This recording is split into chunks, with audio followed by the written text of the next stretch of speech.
Tere! Arvutitark alustab ja nõuandeid taas jagamas Tõnis Lind. Tere! Meil on täna kavas rääkida teile kodusele internetikasutajale mõeldud meediakeskusest, mis on väga võimaluste rohke. Lisaks vaatame abivahendit tahvelarvutiga mängimisel. Ja mõni sõna tuleb juttu ka peatselt Tallinna Tehnikaülikoolis toimuvast messist Robotex, mis toimub vist juba 14. korda. Just nimelt 14. kord. Kõigepealt on aga Tõnisel kavas tutvustada siis kodusele internetikasutajale mõeldud meediakeskust. Just nimelt. Tegu on QNAP-i meediaserveriga, millel ühtlasi ka võimalus teda kasutada meediakeskusena. Lisaks on veel väga palju erinevaid funktsioone, aga sellest kohe lähemalt.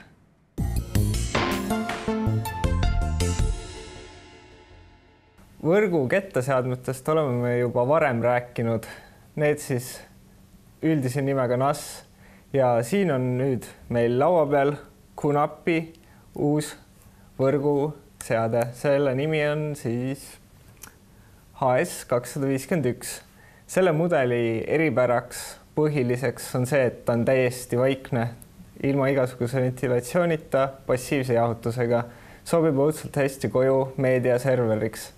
Kui tahate palju vaadata filme, asju oma telekast, ühtlasi ligi pääseda neile nii arvuti, mobiili kui muude seadmete kaudu, siis selleks kõige mugavam lahendus kindlasti on NAS. Kahjuks on need seadmed küllaltki kallid. Siin on tegu umbes 450 eurose seadmega. Aga miks nad on nii kallid? See on põhimõtteliselt väike arvuti. Ja siia sisse käib siis sellel mudelil kuni 2 kõvaketast. Väga lihtne on neid lisada.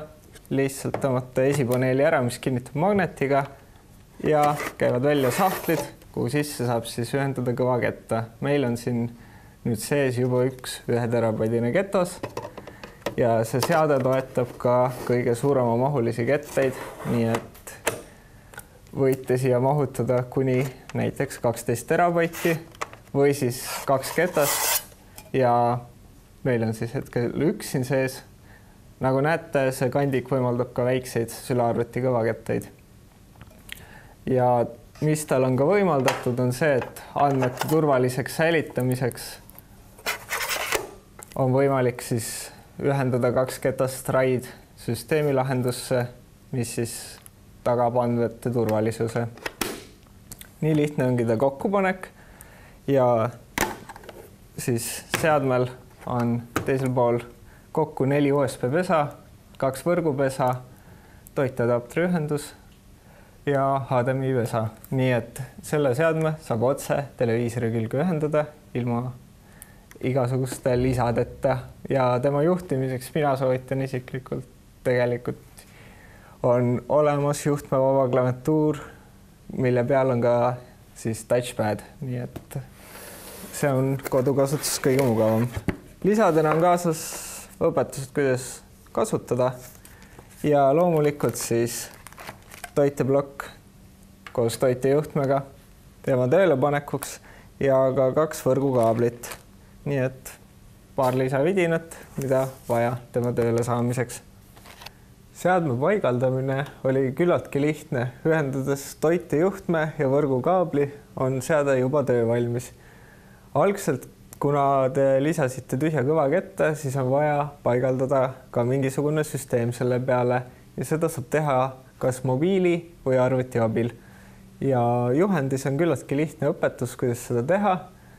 Lähete QNAP-i lehele ja logite sisse põhimõtteliselt siis kas QR-koodi abil või siis kasutate selleks voldikus olevat numbrikoodi. Ja see võimaldab siis üle võrgu paigaldada teie NAS-i peale tarkvara. Pärast seda, kui tarkvara on paigaldatud ja kasutajakonto on teil loodud, siis saate logida sisse QNAP-i lehele. Ja sealt on võimalik siis seadistada, milliseid funktsioone võimaldab antud NAS. See on lisamoodulid, mida saab siis alla laadida ja paigaldatakse teie NAS-süsteemi. Hetkel meil on siis ees sama seadistusleht. Siin on põhjalik seletus, õpetus, mida see seade üldse võimaldab ja üldised võimalused lahti räägitud. Ja kui nüüd HDMI-ga see seade ühendada telekaga, siis põhifunktsionaalsus väljendub siis HD Stationi all. HD Stationi alt saate te siis valida lisafunktsioone, mis on siis nähtavad läbi otse HDMI pesa oma telekas. Ülejäänud funktsionaalsus kõik on siis NAS-i tüüpi funktsionaalsus ehk siis läbi võrgu ligipääsetavad fotod, muusika, videod. Allalaadimine on võimalik selle seadme kaudu ehk siis kui teie arvuti ei tööta, saate läbi NAS-i otseselt tema enda kõvakettal alla laadida vajalikke filme või muid asju. Saate lihtsalt oma andmeid hallata, saate taastust või varukoopiat teha. QNAP-i enda pilvelahendus, kus võite siis QNAP-i meedia pilve üles laadida varukoopiaid oma asjadest ja siis sünkroniseerimine selle pilveteenusega. Ja samuti sobib antud seade ka siis võrgu või siis IP valvekaameratega koostööks. Seadmel on võimalik paigaldada antiviirus ja kindlasti soovitakse seda teha. Tänapäeval ei ole enam ükski seade kaitstud viiruste eest. Ja üldine siis rakenduste haldamine. Aga nüüd, kui me sulgeme selle veebilehe, siis see on teie avavaade, kui te oma NAS-i sisse lülitate ja ühendate HDMI-ga telekaga, siis tuleb teil selline vaade ette. Ja antud rakendused, mis on paigaldatud, neid sai siis siin samas seadistust all, kus te logite sisse. Siit alt saate ka valida HD Stationi alt. HD Station on siis see, mis rakendused meil hetkel ees olid. Need on valitud rakendused, mis ma ise paigaldasin. Lisaks rakendustele on antud NAS-il veebibrauser olemas, täiesti tavaline veebibrauser. Saate kõike teha, mida soovite. Ehk siis, kui teil on telekas, mis ei oma veebibrauserit, siis see NAS võimaldab selle. Lisaks YouTube, väga lihtne rakendus YouTube'i kasutamiseks, küllaltki mugav, töötab kiiresti ja täiesti tavaline YouTube'i meediarakendus. Lisaks sellele veel on siis, see on nüüd põhirakendus, mida selle NAS-i puhul peaks kasutama, on meediaserver, mis võimaldab NAS-i peale salvestatud pilte, videosid ja muusikat kuulata, vaadata. Lihtsad seadistused, saab valida erinevat taustapilti, vaadata ka siis live TV ehk siis striimimist ja lisaseadistused. On ka mingisugune huvitav ilmarakendus, mis Eestis kahjuks ei tööta. Ja see üldplaanis täidab kogu selle NAS-i funktsionaalsuse. Lisaks on QNAP-i poolt pakutud ka serverile ligipääs üle interneti. Selleks siis eelnevalt seadistasite omale konto ja kui te lähete nüüd lehele myqnapcloud.com, siis siit on võimalik sisse logida ja saate ligipääsu üle võrgu kõigile oma andmetele, mis on teil siis NAS-serveri peale paigaldatud. Ja tänu sellele võite ka liikvel olles ligi pääseda oma filmidele, muusikale, piltidele ja salvestada näiteks oma mobiilist otse video oma NAS-i. QNAP HS251 meediaserver NAS on passiivse jahutusega ja 2 ketta koha võimalusega, kettad tuleb eraldi juurde osta. Väga mugav seade, on küllaltki kallis, aga võimaldab tohutult mugavalt kasutada nii võrgu kaudu kui ka kodukasutuses oma faile, eriti just multimeediat.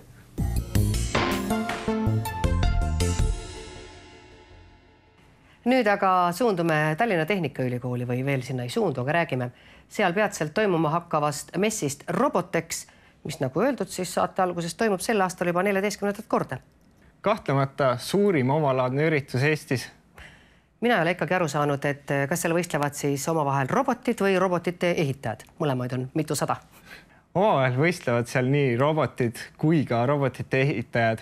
On võistlusalasid nagu robotite judo, kus tõesti robotid lähevad üksteise vastu, aga on ka alasid, kus sellist otsest võistlust ei toimu, kuigi alati jõutakse seal ka võitjateni, nii et robotite ehitajad on siis väga palju vaeva näinud ja ehitanud siis väga vinged robotid. See kõik saab toimuma siis mõne aja pärast. Praegu kestab veel registreerumine Robotexile ja meie teeme väikese sissejuhatuse sellele suursündmusele.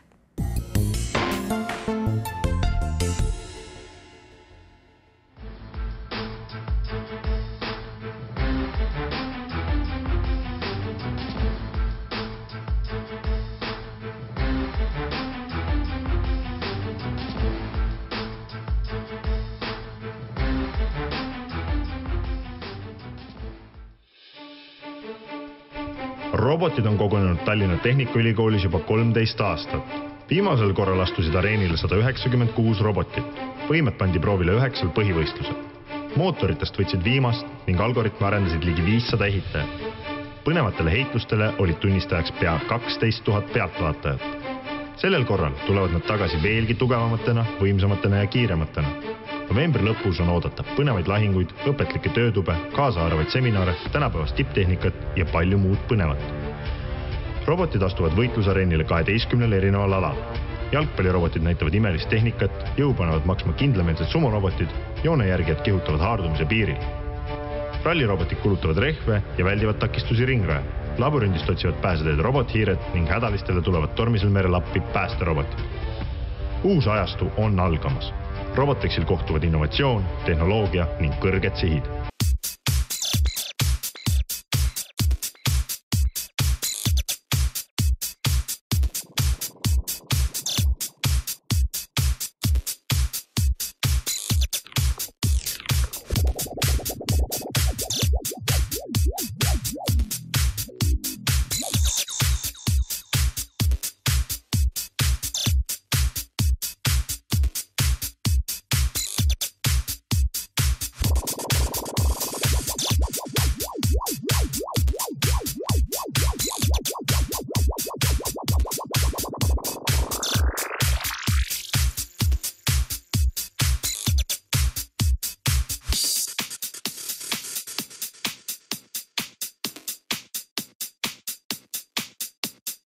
Prepared to accept computer signal.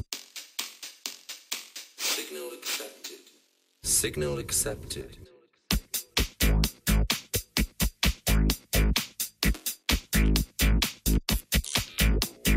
You have 5 minutes to surrender. You have 5 minutes to surrender. You have 5 minutes to surrender. You have to surrender.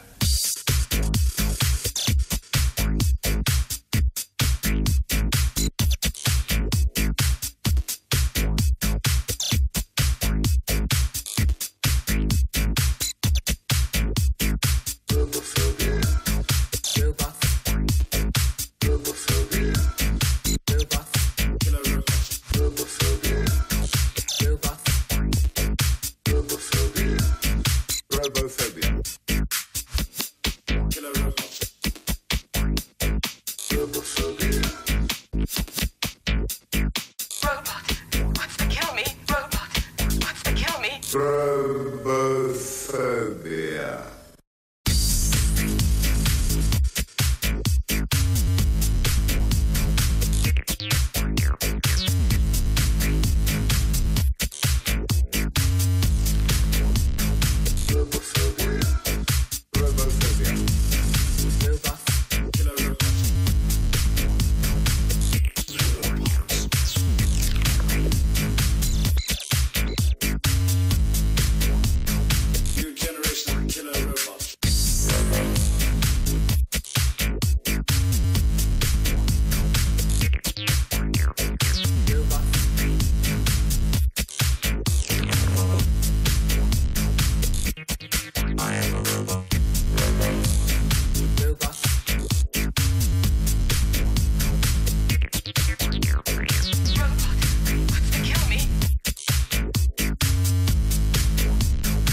Robophobia.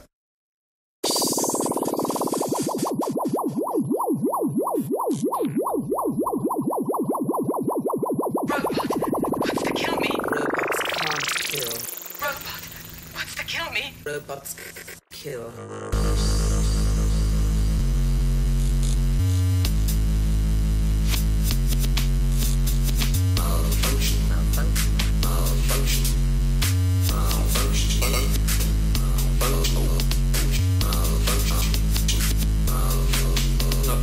Robots would have no existence without humans.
Tule ja ela kaasa homse päeva teerajajatele 29. ja 30. novembril Tallinna Tehnikaülikooli spordihoones.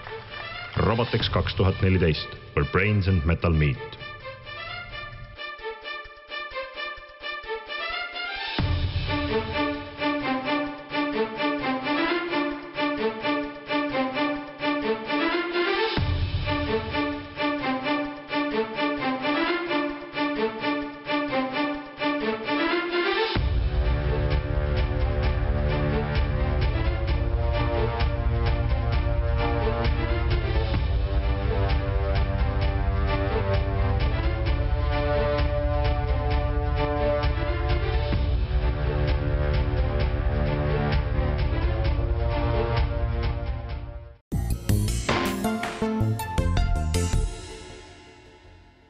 ja Tõnisel on nüüd kavas tutvustada üht abivahendit, mis peaks vajalik olema mulle või vähemalt kõigile, kel tahvelarvutiga kavas mitte ainult tööd teha, vaid vist ka mängida. Tahvelarvuti lisaseade nimega joystick on küllaltki sarnane siis ka arvuti juures lisaseadmena kasutatavale joystickile. Tema eripära siis seisneb selles, et kui tahvelarvutites paljudes mängudes on siis digitaalselt kujutatud joystick ja seda on veidi ebamugav kasutada, siis nüüd on ekraanile võimalik iminappaga kinnitada füüsiliselt see seade ja see muudab mängimise küllaltki palju mugavamaks. Töötab ta küll paljudes mängudes, siis mõni seda ei võimalda. Kohe vaatame lähemalt, millised mängud seda toetavad ja milline see seade välja näeb.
Tänased saate teemad ongi läbi, aga üks oluline asi on veel õiendamata, ehk siis eelmises saates välja kuulutatud vaatajamängu loosimine.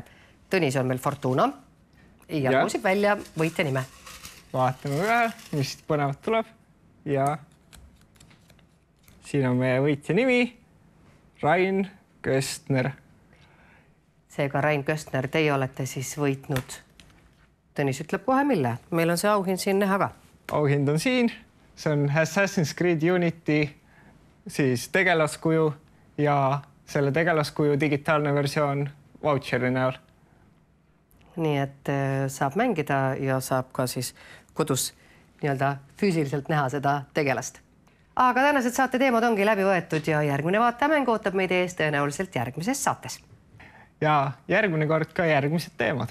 Kui teil on küsimusi või ettepanekuid, siis olete ikka oodatud saatma need aadressile arvutitark@arvutitark.ee. Just. Ja kohtumiseni. Aitäh vaatamast ja kohtumiseni.